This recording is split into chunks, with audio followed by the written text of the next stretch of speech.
in the Constitution, it requires that the county government will work with the national government.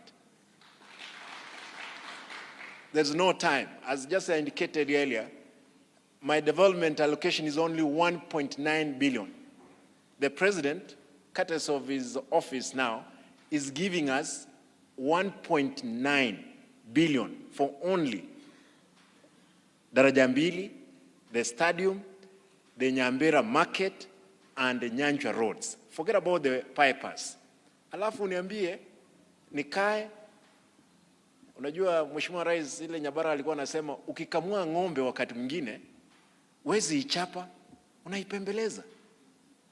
Na hata ukiwa na ng'ombe yako ambao unaona ni mzuri na haijashika mbegu, na ya jirani iko inakamuliwa vikombe 2, unakamua hata kama ni damu itoke, ingine itengenezee mboga pande ile, ingine utengeneze maziwa.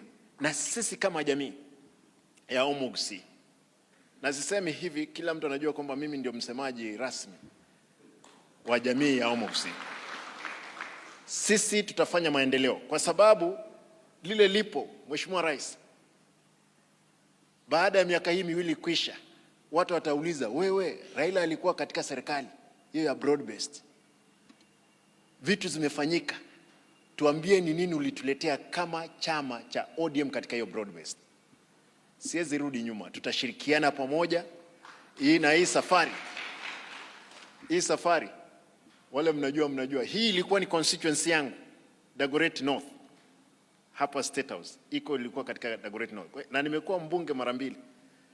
Na nilipokwenda kule Kisii, mnajua kulikuwa na wote ambao wanajua Kisii, lakini Mungu, kwa mapenzi ya Mungu, mimi ndio gavana.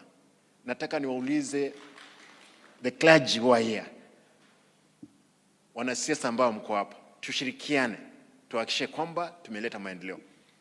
Your Excellency, kama huwezi badilisha nchi hii, we don't care mambo ya 2 term, wachana hivi ni mambo ya 2 term. Kwanza, can you fix it? If you fixed it, if you did not fix it, no another person will fix it. Watu wako na machungu. Watu wako na machungu sana nchi hii. Lakini so far so good. Baba, asante. Wakati uliona kwamba nchi inaelekea kwingine, mkakubaliana na Mheshimiwa Rais. Leo hii tuko na amani.